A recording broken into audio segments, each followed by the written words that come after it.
ईमानदार मिठाई वाला। एक गांव में महेश नाम का एक हलवाई रहता था। उसकी दुकान दूर दूर तक मशहूर थी। आसपास के सभी गांव वाले महेश की दुकान से ही मिठाई लेते थे। भाई मजा आ गया, क्या लजीज रबड़ी है। ये लड्डू भी लीजिए, शुद्ध देसी घी के हैं, आज ही बनकर आए हैं। लाओ भाई लाओ, 1 किलो लड्डू भी पैक कर दो। महेश का एक बेटा था रवि। रवि ने पढ़ाई छोड़ दी थी और वो दिन भर घर में ही बैठा रहता था। उठ बेटा रवि, आज मेरे साथ दुकान पर चल। मैं वहाँ क्या करूँगा पापा? अरे दुकानदारी सीख बेटा, आगे चलकर ये सब तुझे ही तो संभालना है। मुझे ये सब कुछ नहीं संभालना, मैं वीडियो गेम खेलूंगा, फिर दोस्तों के साथ बाहर जाऊंगा। हे भगवान, इसे थोड़ी अक्ल दे दो। ऐसे ही चलता रहा तो आगे न जाने इसका क्या होगा। महेश बड़बड़ाता हुआ दुकान चला जाता है। दुकान पर ओ घसीटाराम, मुझे थोड़े चक्कर आ रहे हैं, जरा पानी तो लाना। जी जी मालिक। सुन, मैं घर जा रहा हूँ, आज दुकान तू संभाल ले। जैसा आप कहे मालिक। महेश बिस्तर पर लेटा है। आपको बहुत तेज बुखार है, 1 हफ्ते बेड रेस्ट करनी होगी और ये दवाइयाँ लेनी होगी। हाय राम, ये क्या हो गया आपको? मैं तो 1 हफ्ते में ठीक हो जाऊंगा, पर दुकान कौन संभालेगा? आप फिक्र ना कीजिए जी, मैं रवि को समझाकर दुकान भेज दूंगी। आप बस जल्दी से अच्छे हो जाइए जी। अगले दिन रवि दुकान पर पहुंचता है। आइए आइए मालिक, मैं आप ही का इंतजार कर रहा था। क्यों? ये मेरी दुकान है, मैं जब जी चाहे आऊँ। तुम लोग सुबह से आकर काम पर लग जाया करो, समझे? जी जी जी मालिक, दरअसल लड्डू बनाने हैं तो घी लेने जाना है, 5,000 रुपए दे दीजिए। 5,000? तुम्हारा दिमाग तो ठीक है? इतने महंगे लड्डू बनाएंगे तो मुनाफा क्या होगा? पर देसी घी भी तो बहुत महंगा है ना मालिक। क्या जरूरत है देसी घी की? डालडा ले आओ। पर मालिक। मुझसे बहस मत करो, जितना कहा गया है करो। और क्या क्या बन रहा है? मावे की बर्फी मालिक। मावा मावा मावा, हाँ। तभी उसकी नजर एक डब्बे पर पड़ती है। ये क्या है? ये रवा है मालिक। एक काम करो, हर 1 किलो मावा में 200 ग्राम रवा मिला दो। पर बर्फी का स्वाद बिगड़ जाएगा मालिक। जितना कहा है करो, अब जाओ यहाँ से।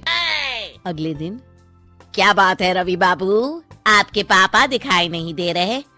अब उनकी तबीयत खराब है। अच्छा भाई अच्छा, बस उन्हें ये बताना था कि वो आज आए नहीं तो उनकी मिठाई बड़ी बेस्वाद लग रही है। लेना है तो लो, वरना चलते बनो। अरे अरे अरे, ये कोई तरीका है ग्राहक से बात करने का? चलो भाई चलो, यहाँ से चलो। अगले दिन। भैया, कल जो मैं लड्डू ले गया था उनका स्वाद बड़ा बेकार लगा। महेश बाबू का नाम सुनकर बड़ी दूर से आया था। 200 रुपये में इससे अच्छा और क्या मिलेगा? सुबह सुबह मनहूस बातें मत करो। कुछ लेना है तो लो, वरना फूटो यहाँ से। रवि के इस व्यवहार के चलते 2-4 दिनों में ही ग्राहकों का आना कम हो जाता है। मैंने तो सोचा था कि कम पूंजी में ज्यादा मुनाफा होगा, पर यहाँ तो घाटा हो रहा है। आखिर चक्कर क्या है? लगता है ये दुकानदारी मेरे बस की नहीं।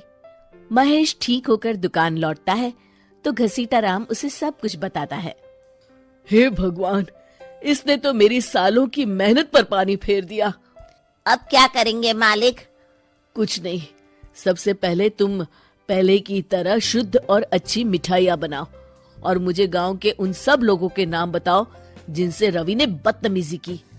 रवि, कल सुबह दुकान पर आ जाना, बहुत जरूरी काम है। मुझे नहीं आना, मैंने 1 हफ्ता दुकान संभाल ली है, अब संभालो आप। दुकान तो तूने जैसे तैसे संभाल ली, पर सीखा कुछ नहीं। कल तुझे बहुत जरूरी सीख देनी है। रवि पैर पटकता हुआ बाहर चला जाता है। अगले दिन। ये ले ताजी शुद्ध मिठाइयाँ। मैं इतनी मिठाइयों का क्या करूं? इन्हें उन सब के घर देकर आओ जिनसे तुमने बदतमीजी की, और साथ में माफी भी मांग लेना। अरे पर मैंने तो सिर्फ उन्हें। बेटा, घर आया मेहमान और दुकान पर आया ग्राहक भगवान के समान होता है। अब तू जल्दी जा और कल से कमाल देखना। रवि उन सभी 4-5 लोगों के यहाँ जाकर मिठाई देता है और माफी मांगता है।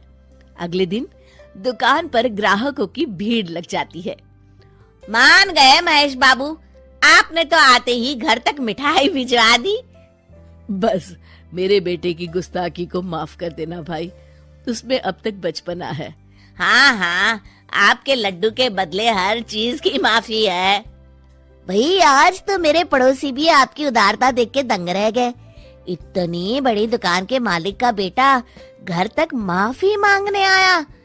भाई रिश्ते निभाना तो कहीं आपसे सीख है। बस आप लोगों की दया है। ताजी रसमलाई आई है, लेंगे आप? हाँ भाई हाँ, 200 ग्राम पैक कर दो। शिक्षा, सफलता पाने के लिए ईमानदार और विनम्र होना बहुत जरूरी है।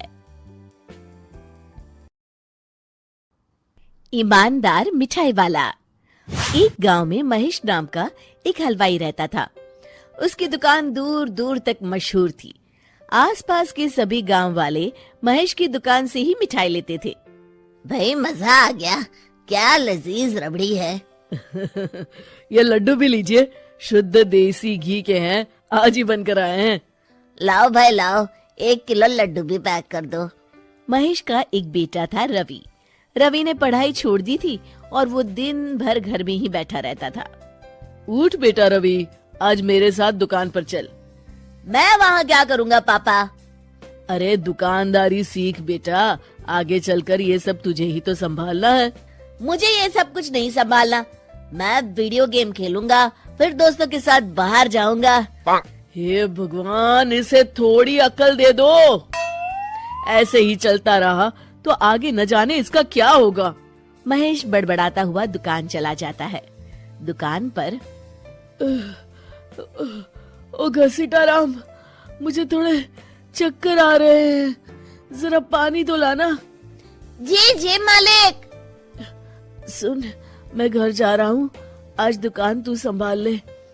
जैसा आप कहे मालिक। महेश बिस्तर पर लेटा है।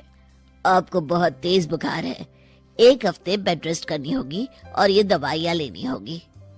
हाय राम, ये क्या हो गया आपको?